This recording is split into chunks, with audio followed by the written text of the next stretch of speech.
Pakistan People's Party does not have a mandate to form the federal government, और इसकी वजह से I will not be putting myself forward for the candidacy of the Prime Minister of Pakistan.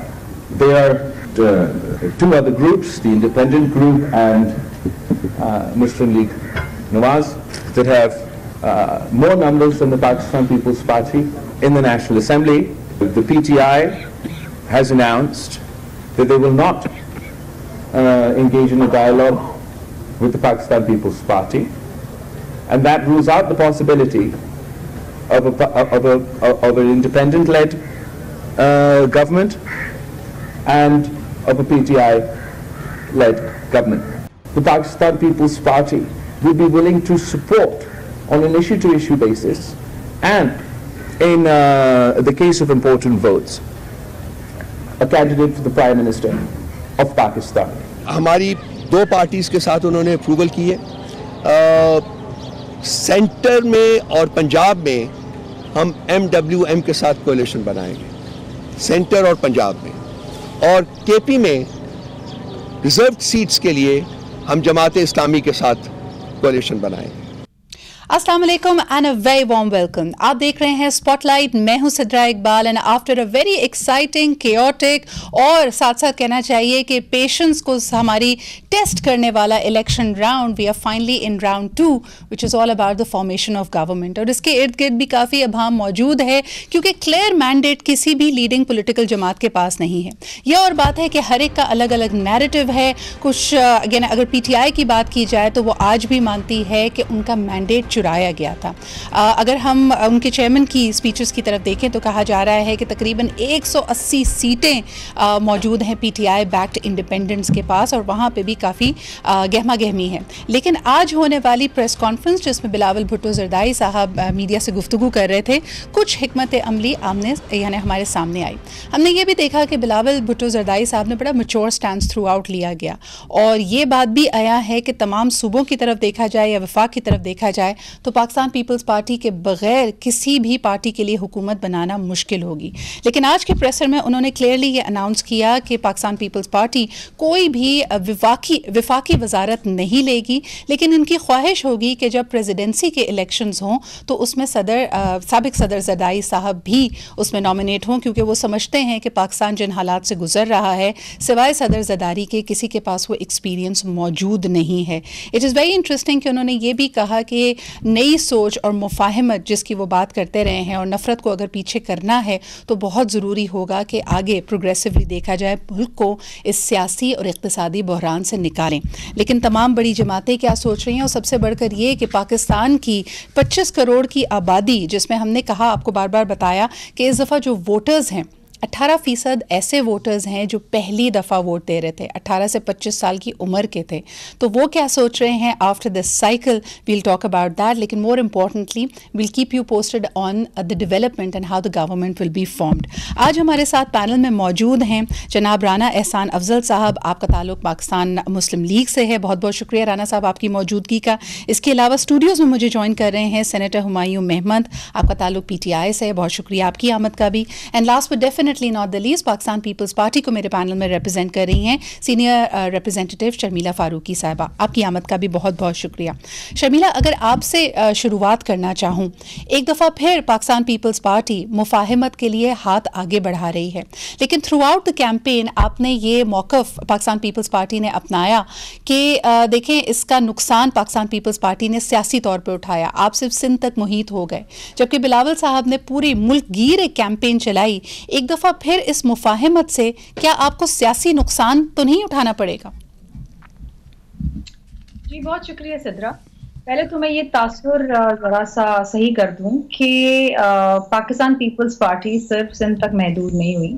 अल्हम्दुलिल्लाह Pakistan peoples party ने चारों सूबों में सीटें ली हैं, और इंशाल्लाह ताला हम सिंध के साथ साथ बलूचिस्तान में भी हुकूमत बनाने के लिए जा रहे हैं। KPK में भी हमारी सीट्स हैं और पंजाब असेंबली में भी हमारी सीट्स हैं। बात यह है कि जिस तरह पहले बिलावल भुट्टो जरदारी साहब ने कहा था कि एक दफ़ा गलती इंसान एक ही दफ़ा करता है और बार बार गलती दोहराने से सिवाय नुकसान के कुछ नहीं होता। सो ये फैसला हमारा पहले ही हो चुका था इलेक्शन से पहले कि अगर क्लियर मैंडेट मिलता तो हम इंशाअल्लाह ताला हुकूमत बनाते, लेकिन अगर ऐसा नहीं मिलता तो हमने दोबारा PDM 2 नहीं बनानी थी। अब जहां तक PMLN को सपोर्ट करना वजीर आजम के लिए, देखिए वो इसलिए और सिर्फ इसलिए क्योंकि मुल्क में सियासी इस्तेहकाम की बहुत जरूरत है और पाकिस्तान पीपल्स पार्टी के वोटर्स, पाकिस्तान पीपल्स पार्टी के जाले, पाकिस्तान पीपल्स पार्टी के लिए जो अवाम जो सबसे अव्वलीन तरजीह रखती है, हमने उनको सियासी इस्तेहकाम देना है ताकि मईशत आगे चले। अगर हम उनको सियासी इस्तेहकाम नहीं देते और PMLN को सपोर्ट नहीं करते तो एक गैर यकीनी, गैर इस्तेहकामी की फिजा जो है वो मजीद बढ़ावा लेगी और फिर क्या होगा, कोई भी प्राइम मिनिस्टर नहीं बना सकेगा। इवन जो इंडिपेंडेंट्स हैं उनके पास भी वो मेजॉरिटी नहीं है, सिंपल मेजॉरिटी के वो हुकूमत बना सके।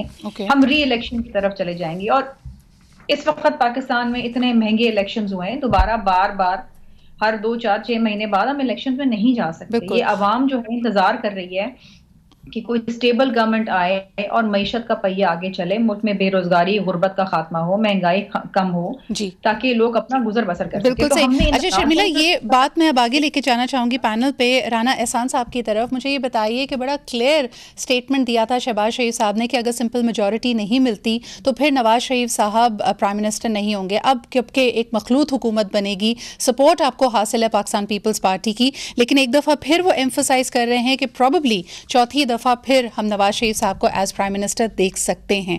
क्या कहेंगे इस पे आप? देखिए, आज शहबाज शरीफ साहब ने यही स्टेटमेंट दी कि मियां नवाज शरीफ आज भी जो हैं वो प्राइम मिनिस्टर के कैंडिडेट हैं और अगर इसमें कोई तब्दीली आती है तो वो भी मियां नवाज शरीफ ही डिसाइड करेंगे कि कोई तब्दीली आए ना आए।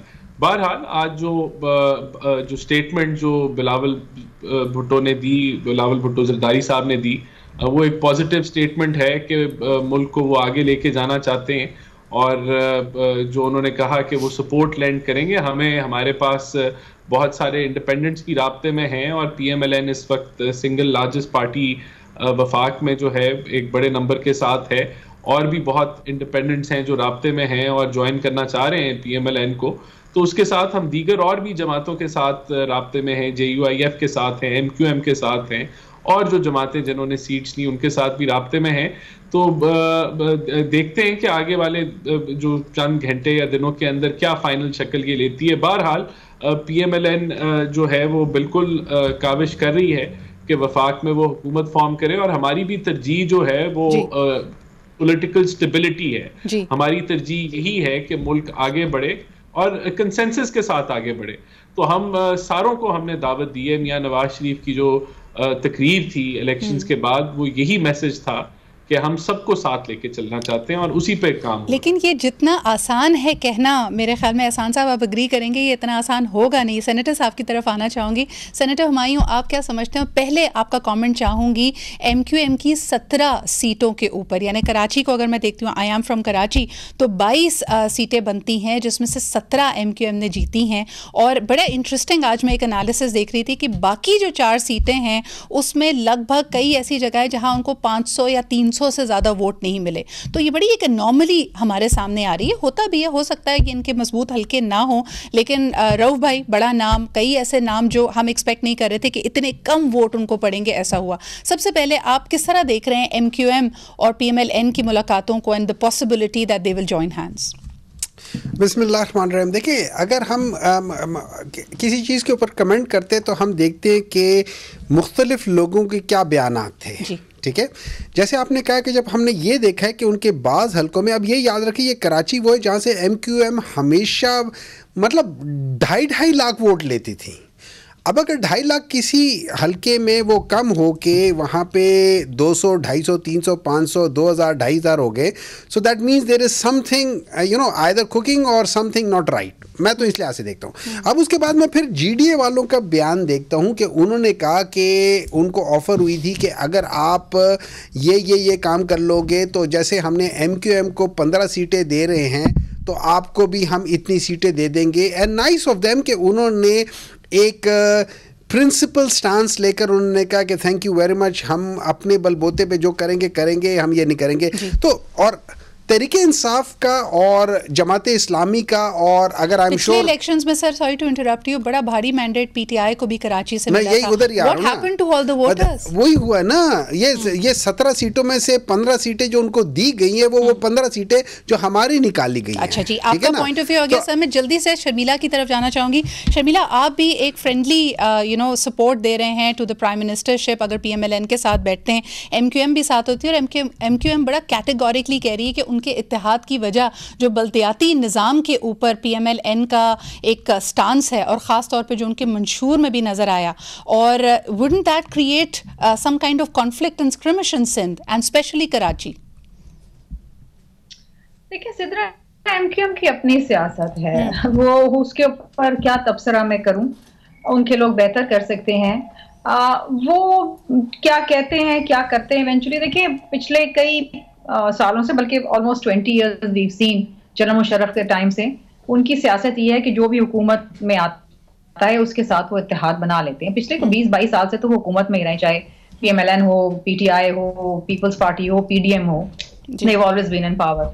तो वो उन्होंने वही रहना है। अब वो वजूहात क्या देंगे ज्वाइन करने की पीएमएलएन को, वो देंगे कि जी कराची की तरक्की तो बल्दियाती निज़ाम and so on and so forth. ये उनकी सियासत है। लेकिन बात यह है कि जहां तक पीपल्स पार्टी का ताल्लुक है, देखिए हमें ना वजारतें चाहिए, हमें किसी किस्म की कोई शराकतदारी नहीं चाहिए। हम सिर्फ उनको हुकूमत बनाने में उनकी सपोर्ट देंगे, because as far as the numbers are concern. ठीक है, क्योंकि अगर हम उनको वो सपोर्ट नहीं देते तो वो हुकूमत नहीं बना सके। बिल्कुल सही। तो आप ये कह रहे हैं कि निज़ाम को आगे चलना चाहिए, जैसे आज बिलावल भुट्टो जरदारी ने भी अपनी प्रेसर में, and I must say it was a very very mature stance through out, जब वो मीडिया से इंगेज करते रहे तो बड़ी बुर्दबारी की बात की। लेकिन एक और बड़ी इंटरेस्टिंग स्टेटमेंट उन्होंने दी है, उसमें मैं बात करना चाहूँगी अपने पैनल से, but right after a short break. Welcome back after the break. और ब्रेक पर जाने से पहले मैं आपसे कह रही थी एक और बड़ी इंटरेस्टिंग स्टेटमेंट जो आज की प्रेस कॉन्फ्रेंस में बिलावल साहब ने दी। उन्होंने कहा कि देखिए जी, निज़ाम को आगे बढ़ाने के लिए हमें मुफाहमत की ज़रूरत है। एक ऐसी जमात है, और क्लियरली उन्होंने पीटीआई की तरफ इशारा करते हुए कहा, जो बात करना ही नहीं चाहती। तो फिर वोटर्स ने उनको वोट कैसे दिए, किस तरह मुफाहमत होगी, रिकन्सिलिएशन कैसे होगी, पूरे निज़ाम को लेकर कैसे चलेंगे? बिकॉज ऐसा तो नहीं है कि तमाम हुकूमतें वो बना पाएंगे until and unless you engage with other political realities। और दूसरी तरफ इंटरेस्टिंगली उन्होंने पीएमएलएन का हवाला देते हुए ये भी कहा कि वो बात तो करते हैं लेकिन अब उनको सुनना भी पड़ेगा, यानी it can not be a one way conversation. This was very interesting. और एहसान साहब, सबसे पहले आपकी तरफ ये लाना चाहूँगी, तो कौन सी बातें हैं जिस पे उनको लगता है कि पीएमएलएन अभी भी कान नहीं धर रही है या रिस्पॉन्स नहीं दे रही है? देखिए, पीएमएलएन किस चीज पे रिस्पॉन्स नहीं दे रही? जी, क्योंकि बिलावल साहब का कहना है कि अब आपको सुनना भी पड़ेगा, हर बात अपनी नहीं मनवा सकते, अब आपको सुनना भी पड़ेगा। देखिए, हम तो हमेशा कंसेंसस के साथ चले हैं, और पिछली जो पीडीएम के प्राइम मिनिस्टर शहबाज शरीफ साहब थे, वो तभी 16-17 महीने कटे क्योंकि हम हर एक के लिए बड़े रिस्पॉन्सिव थे जी। अभी भी देखें, ये हम तो समझते हैं कि this is the last chance for democracy, क्योंकि जिस तरह के मुल्की हालात हैं, जो मीशत के हालात हैं, जो ओवरऑल सिक्योरिटी सिचुएशन है, और अगर पोलराइजेशन का माहौल रहा, लड़ाई झगड़े का माहौल रहा, तो कोई मुश्किल फैसले नहीं ले सकेंगे। तो ये तो इसमें इट गोज विदाउट सेइंग कि ये एक टेस्ट केस है हर जमात के लिए, और चाहे रियासती अदारे हो, चाहे हुकूमत हो, अपोजिशन हो, सबको मिलके आगे चलना पड़ेगा। इसमें कोई कंफ्यूजन नहीं है, कोई शक नहीं है। और पीएमएलएन जो है इस चीज को लीड करेगी। अगर हमें मौका मिलता है वफाक में हुकूमत फॉर्म करने का, तो हम इस चीज को इंश्योर करेंगे कि सब जो हैं, चाहे ऑपोजिशन में पीटीआई बैक कैंडिडेट्स हों, या वो उन्होंने जो फैसला किया है एक और जमात को ज्वाइन करने का, सबको साथ लेके चलने की जरूरत है ऑल अक्रॉस। ऐसा कोई आप समझते हैं, although right now number games की बात हो रही है, मुलाकातें हो रही हैं, लेकिन कोई इनवर्ड रिफ्लेक्शन पीएमएलएन की तरफ से हुई है कि इतनी स्टैब्लिश जमात, यानी लाहौर पंजाब में इतना आप लोगों का इंट्रेंच्ड होना, लेकिन सियालकोट, गुजरांवाला, फैसलाबाद, वहाँ पे जिस किस्म के रिजल्ट्स आए हैं, वोटर्स ने अपना एतमाद का इजहार नहीं किया पीएमएलएन पे, इस पे कोई इनवर्ड रिफ्लेक्शन है विद इन द पार्टी? देखिए, अभी तो जाहिर सी बात है, जो हमारी पार्टी है वो गवर्नमेंट फॉर्मेशन के अंदर मसरूफ है, लेकिन इसके ऊपर ज़रूर इंट्रोस्पेक्शन होगी। और बहुत सारी वजूहात हैं जो कि टिकटिंग से लेके आप कह लें कि हमारा जो वोटर टर्नआउट था PMLN का वो उस लेवल पे नहीं आया जो हमारी एक्सपेक्टेशन थी इन एरियाज में। और तो वहाँ शायद कैंपेन में कोई कमी थी, कोई लोगों को लग रहा था कि ये इलेक्शन आसान है, तो वो बहुत सारी वजूहात हैं। लेकिन डेफिनेटली जमात इसको जो है वो जरूर वक्त आने के ऊपर स्टडी करेगी और अपनी कमजोरियों से सीखेगी और आगे बढ़ेगी। बहरहाल इन सब चीजों के बावजूद PMLN ने एक सिंगल जो है वो it's one of the largest parties जो जीत के आई है। So that is technically correct only because one party did not have a symbol। तो मैं इसी बात पे सेनेटर साहब की तरफ आना चाहूँगी। सेनेटर साहब, आप क्या समझते हैं कि व्हाट हैपेंड इन पंजाब? क्योंकि मुझे ये कहना पड़ेगा कि पाकिस्तान पीपल्स पार्टी और PTI का पोस्ट इलेक्शन भी जो नैरेटिव है वो बड़ा क्लैरिटी के साथ है। आपने कहा आपका मैंडेट चुराया गया, you still trying to get the number games. आपने कहा कि जी 180 सीटें थी, बैरिस्टर गौहर साहब का ये बयान है। पाकिस्तान पीपल्स पार्टी की तरफ देखें, वो नई सोच की बात कर रहे हैं। वो कह रहे हैं कि हम we are not fully satisfied with what has happened, हमारा भी वोट चुराया गया, लेकिन चलें, नो सिस्टम इज़ परफेक्ट और हम आगे बढ़ने की बात कर रहे हैं। लेकिन आप क्या समझते हैं पंजाब में एग्जैक्टली हुआ क्या? देखिए, इस तरह अगेन मैं वही रेफ़र करूंगा, जब कि लोगों को सीटें दी जा रही हैं जहां पे वो क्वालिफाई नहीं करते। ये याद रखें, किसी भी इलेक्शन का जो बेसिक वो होता है ना, वो हर एक पोलिंग स्टेशन में कितने वोट पड़े, उस पोलिंग स्टेशन के वोट जब गिने जाते हैं उसको फॉर्म 45 कहा जाता है। उन फॉर्म 45 को पूरे हल्के के जो 300, 350, 250 जितने भी उनके पोलिंग स्टेशन होते हैं, जब उनको ऐड अप किया जाता है उसको हम फॉर्म 47 कहते हैं।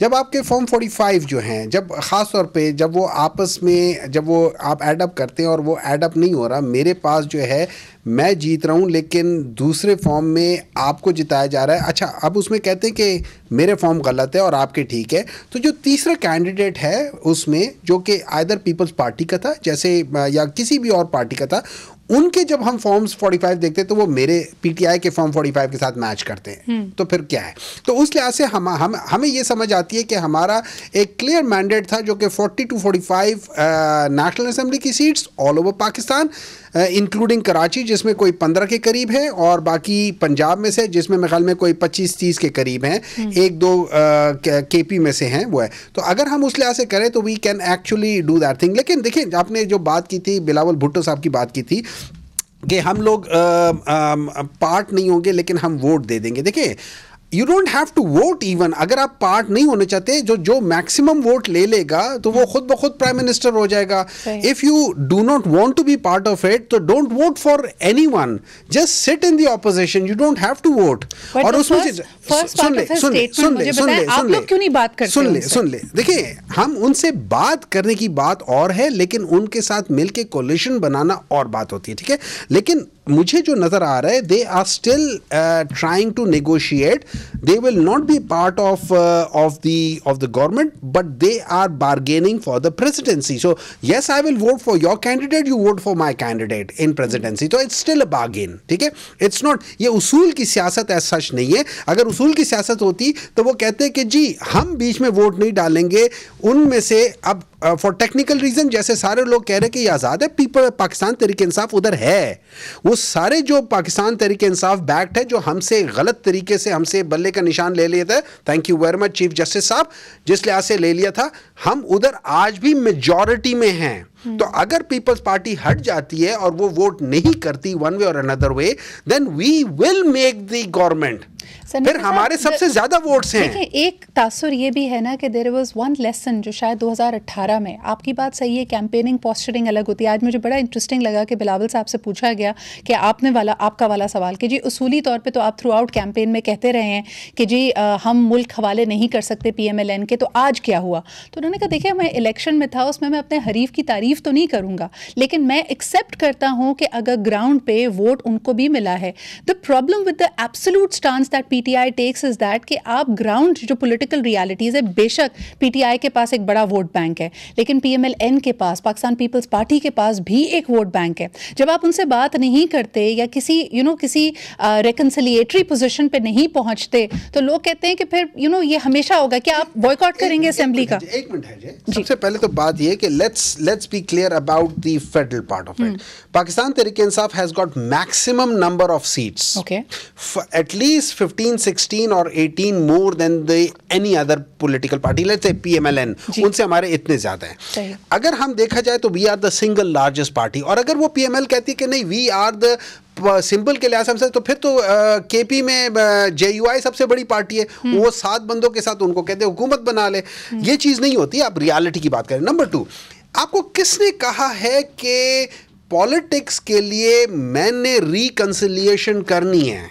ये किसने कहा है? देखिए, I can be part of the National Assembly, but I might not agree with them, क्योंकि मेरा एक उसूली इख्तिलाफ है। मैं अपने उसूली इख्तिलाफ को जहां कॉम्प्रोमाइज करूंगा तो फिर तो मुझे क्या पता मैं कहां जाके कॉम्प्रोमाइज खत्म करूं। सो हम सिस्टम होंगे, और मैं आपको एक मिसाल देता हूं। जब आपने पतंग उड़ानी होती ना, उसके लिए हवा का होना जरूरी है। जब हवा नहीं होती ना, पतंग उड़ा ही नहीं सकते। हाँ, आप जितने माहिर होंगे उतनी आप अच्छी पतंग उड़ा रहेंगे तेज हवा में। So we as an opposition can be the wind beneath the wings. Senator साहब, I hope this is not a political statement about MQM, जिनका सिंबल पतंग है। नहीं, इट्स नॉट अबाउट दैट। नहीं, उसके बात नहीं कर रहा हूं, लेकिन मैं बता रहा हूं कि जो पतंग होती है वो नहीं, I get your analogy. Sharmila, मुझे बताएं कि जहां थ्रू आउट बात की जा रही है, लोगों ने कहा कि एक पॉसिबिलिटी, बिकॉज इन्होंने तो कहा कि रिकंसिलिएशन जरूरी क्यों है, but politics is a name for possibilities. मुझे बताएं, क्या कोई पॉसिबिलिटी नहीं है कि पाकिस्तान पीपल्स पार्टी कोई मुफाहमत का हाथ आगे बढ़ाए, PTI के साथ कोई बैकडोर कॉन्वर्जेशंस हो रही हो? Number 1। Number 2, Pakistan peoples party को जो मैंडेट पूरे पाकिस्तान में मिला है, पीपल से कि there is going to be a lot of temptation कि जो भी सिनेरियो बनाया जाए वो माइनस बानी चेयरमैन PTI का हो, और there are forces that are trying to push him out of the politics. इस पे पाकिस्तान पीपल्स पार्टी का क्या स्टांस है? देखिए जी, पहली बात तो ये है कि Peoples Party is not rigid. आज भी चेयरमैन साहब ने जो प्रेस कॉन्फ्रेंस की, उन्होंने यही कहा है कि PTI किसी से बात करने को तैयार नहीं है जी। रिजिड पॉलिटिक्स इनकी है, जारहाना सियासत इनकी है, और यही सियासत इनको ले डूबी है। ये जो इनका एटीट्यूड पहले भी रहा, और ये जो इनका एक तर्ज सियासत रहा कि हमारे सिवा कोई और अच्छा नहीं है, एक हम ही है जो इस मुल्क को संवार सकते हैं, बाकी नहीं। अब देखें, इस वक्त जो भी इलेक्शन हुआ है उसमें हर किसी को मैंडेट मिला है। इट्स नॉट कि PTI ने पाकिस्तान को क्लीन स्वीप कर दिया है। सिंध के अंदर मैंडेट पीपल्स पार्टी को मिला है, बलूचिस्तान में मिला है, KP में इनको मिला है, पंजाब असेंबली में सब हैं जमात के साथ जी। तो ये जो रिजिडिटी होती है ना सियासत में, ये कभी भी आपके लिए कारआमद नहीं हो सकती, और ना ही मुल्क के लिए। सो इट्स नॉट दैट के हम बात नहीं करना चाहते। शायद मे बी अगर ऐसा ऑप्शन होता तो हम इसके ऊपर जरूर गौर करते, CEC इसके ऊपर फैसला करती। लेकिन इस वक्त तो बात ये है कि मामलात जो आपके बिल्कुल सामने हैं कि कौन किससे बात कर रहा है, कौन नहीं कर रहा। लेकिन अब इनकी क्या लीगल इश्यूज हैं, क्या लीगल मामलात हैं, किस तरीके से इनके इंट्रा पार्टी इलेक्शन हुए, ये नहीं सेटिस्फाई कर सके, ना ये ECB को कर सके, ना ये अदालत को कर सके, और देखिए ना इनके वकील कर सके आगे अदालत को सेटिस्फाई। लेकिन शर्मिला, सलाम पेश करना पड़ेगा PTI के जो सपोर्टिव वोटर्स हैं, उन्होंने despite all challenges they have come out and voted for him, जो कि शायद एक अंडर एस्टिमेशन थी उनकी इंटेलिजेंस की या उनके पैशन की। जी, हमें पाकिस्तान में लोगों ने जो मैंडेट जिसको भी दिया है उसको तस्लीम करना पड़ेगा, और हम तस्लीम करते हैं। बिल्कुल। शर्मिला जी, ब्रेक की तरफ बढ़ते हैं, वापस आएंगे। जरा मेरा जो दूसरा सवाल था उसके ऊपर पैनल की तवज्जो चाहूंगी कि क्या बानी चेयरमैन PTI का आने वाली इस हुकूमत में और पाकिस्तान की आइंदा सियासत में क्या रोल देख रहे हैं? इस वक्त वो सबसे एक मकबूल सियासतदान के तौर पे उभर कर इस 2024 के इलेक्शंस में आए हैं, लेकिन क्या ये उनके सियासी सफ़र को और आने वाले दिनों को पाकिस्तान की हुकूमत साजी के अमल को आसान करेगी या मुश्किलात में इजाफा करेगी? विल टॉक अबाउट दैट एक छोटे से ब्रेक के बाद। जी जनाब, वेलकम बैक। पाकिस्तान की सियासत बल्कि दुनिया भर की सियासत में एक्टिव और जिसको कहा जाता है किंग मेकर बैक रोल, ये दोनों एक तफरीक की जाती है कि कुछ लोग एक्टिवली कोई ओहदा संभालते हैं और यकीनन उनका एक बड़ा अहम सियासी पोजिशनिंग होती है, पोस्चरिंग होती है, लेकिन दूसरी तरफ हमने देखा है कि स्ट्रेटिजिक मामलात को देखना वो भी बड़ा अहम होता है। तो बानी चेयरमैन पीटीआई का रोल आने वाले दिनों में क्या होगा, जबकि अभी भी वो सलाखों के पीछे हैं, नाअहल हैं और उनके पास उनकी पार्टी का सिंबल भी नहीं है। सबसे पहले अगर एहसान साहब आपकी तरफ आऊँ, क्योंकि इस पूरे इलेक्शन में हम देखते हैं कि PMLN वर्सेस पीटीआई एक बड़ा स्ट्रॉन्ग नैरेटिव था। मरियम बीबी की भी जितनी कैंपेनिंग थी उसमें उन्होंने कई दफ़ा ये इशारा दिया, बल्कि थ्रू आउट ये इशारा दिया कि किस तरह बानी पीटीआई की वजह से पाकिस्तान की सियासत का अंदाज़ बदला, नफरत अंगेज़ी बदली और मुल्क में इक़्तिसादी और माशी बदहाली आई। क्या रोल देखते हैं आप लोग आने वाले दिनों में? देखें, PMLN पॉलिटिकल विक्टिमाइजेशन में बिलीव नहीं करती और हमारा कोई इरादा नहीं है कि हम खान साहब के साथ कोई पॉलिटिकल विक्टिमाइजेशन करें या कोई तो उनके मामलात अदालतों में हैं, वो अदालतें जो हैं वो निभाएंगी।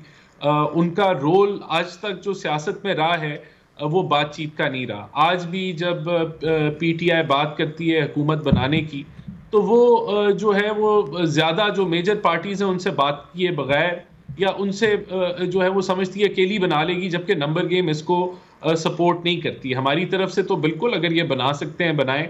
शहबाज शरीफ साहब ने भी कहा। तो जो चीज़ लैकिंग है खान साहब में वो ये है कि वो ये समझते हैं, वो एक्सेप्ट ही नहीं करते अपने हरीफों को, जो पॉलिटिकल स्टेक होल्डर्स बाकी हैं उनको मानते ही नहीं है। तो ये उनका प्रॉब्लम है जो कि उनकी सियासत आपने बड़ी में अहम बात की एहसान, जब आपने कहा कि पॉलिटिकल विक्टिमाइजेशन पे बिलीव नहीं करते। पाकिस्तान पीपल्स पार्टी ने क्लियर स्टांस दिया है कि अगर वो हुकूमत में आते हैं तो कोई सियासी कैदी नहीं होगा, और ये उन्होंने पिछली दफ़ा 2008 में प्रूव करके भी दिखाया। अगर आपकी हुकूमत बनती है, नवाज शरीफ साहब या शहबाज शरीफ साहब वज़ारत उस्मा की कुर्सी पर बैठते हैं, क्या आप भी यही ऑफ़र कर सकते हैं कि कोई सियासी कैदी नहीं होगा? देखिए, बिल्कुल हमारे 2013 से 18 में भी कोई सियासी कैदी नहीं था, और बात ये है कि हुकूमत के पास ऐसी कोई पावर नहीं है कि वो अदालतों के फैसले को रद्द करके किसी को रिलीफ दे दे। तो ये डेफिनेटली जो कानूनी कार्रवाई है वो वहाँ वो परसू होगी, लेकिन हम कोई पार्टी नहीं बनेंगे, किसी के पीछे नहीं जाएंगे।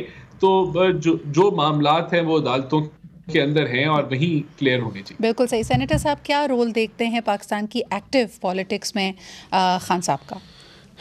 देखिए, मैं एक दो बातें क्लियर करना चाहता हूँ। जो आप जिसको हम लोग या शर्मिला साहिबा या सारे लोग कहते हैं कि पाकिस्तान तरीके इंसाफ का बहुत रिजिड स्टैंड है, मैं उसे कहता हूँ कि हमारा बहुत प्रिंसिपल स्टैंड है। हम अपने प्रिंसिपल्स पे नहीं कॉम्प्रोमाइज कर सकते।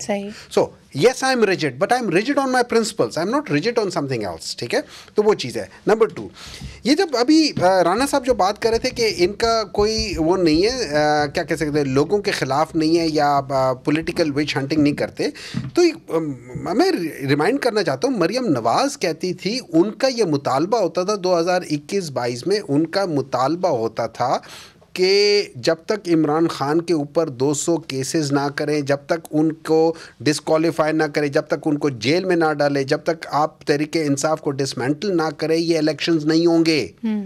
सो मैं तो नहीं कहता था, ठीक है। अच्छा, और ये 9 मई से पहले भी था, तो हम ये भी नहीं कह सकते कि 9 मई की बात है, और अभी भी वो कह रहे हैं कि इनको disqualify. So, Senator Sahab, are you foreseeing more challenges for IK should they come into power? Let's put it like this. इससे ज़्यादा क्या होगा? मुश्किलें इतनी पड़ी मुझ पर कि आसान हो गई। इससे ज़्यादा क्या होगा? वो बंदा वहाँ हंस रहा है, वो वहाँ बैठा हुआ है और वो सबको यूं नचा रहा है। वो वाली क्या वो तो कौन सा डायलॉग था? कितने बंदे थे? ठीक है, 1 और तुम कितने? 14। बड़ी नाइंसाफी है, लेकिन वो अकेला वहां से कर रहा है। अब फ्यूचर की सियासत इमरान खान के इर्द गिर्द घूमती है। सिर्फ पाकिस्तान की नहीं, पूरी दुनिया की उसके इर्द गिर्द घूमेगी।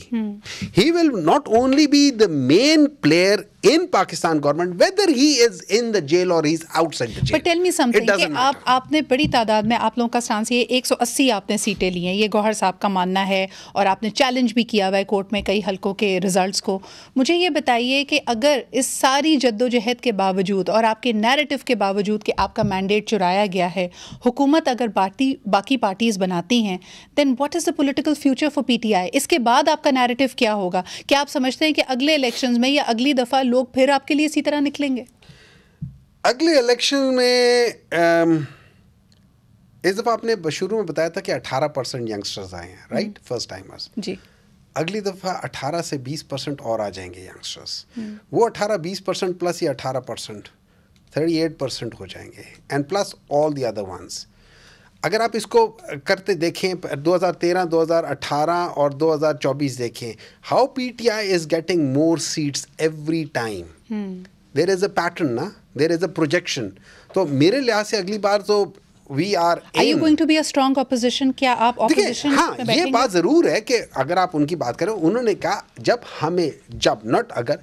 हमें हमारा हक मिल जाएगा हम खुद गवर्नमेंट बना लेंगे, but we will not compromise on the principle. हाँ, अगर हमारा वो हमसे हक ले लेते हैं और हमें हमारा हक नहीं देते, तो फिर हमारा जो सेकंड स्ट्रेटजी वो ये है कि we will make a strong opposition and we will not that we will challenge the government के उनके लिए मुश्किल ही करेंगे, लेकिन हम लोग उनके लिए एक ऐसा टारगेट रखेंगे कि वो watchdog. You will be a watchdog. Point well taken. Sharmila की तरफ आना चाहूंगी. आखिरी 2 मिनट है मेरे पास. शर्मिला जी, अगर हम 16 माह की पीडीएम को देखते हैं, जो कि इंटरेस्टिंगली पीएमएलएन की कैंपेनिंग में बिल्कुल गायब थी. 97 की बात की जा रही थी, 2013 की बात की जा रही थी, लेकिन इन 16 माह की बात नहीं की जा रही थी. And it was not all rainbows and unicorns.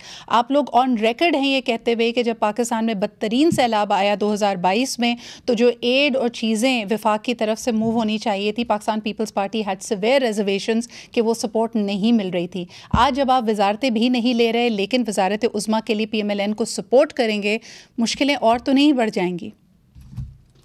जी बिल्कुल सिद्रा, ये तो हकीकत है. पहले तो मैं एक सेनेटर साहब की बात का जवाब दूं कि उन्होंने कहा कि जी पीटीआई का वोट बैंक बढ़ता जा रहा है. बिल्कुल बढ़ा है, 13% बढ़ा है, लेकिन पीपल्स पार्टी का सबसे ज्यादा बढ़ा है, 18% बढ़ा है.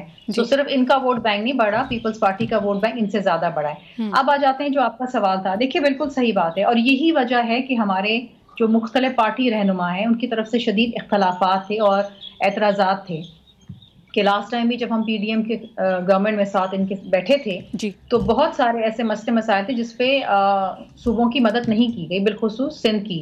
सैलाब के हवाले से जो फंड्स दरकार थे वो वफाक ने जिनका वादा किया था वो हमें नहीं दिए गए. इसी तरीके से बहुत सारी ऐसी कॉन्स्टिट्यूशन चीज़ें थी, बहुत सारे ऐसे रिफॉर्म से जो लेकर आने थे वो नहीं लाए गए जिन पे वादा किया गया था. तो इस दफ़ा वी डोंट वांट टू, हमें एक जो ट्रस्ट डेफिसिट आ गया है वो उस ट्रस्ट डेफिसिट को पीएमएलएन को खत्म करना पड़ेगा.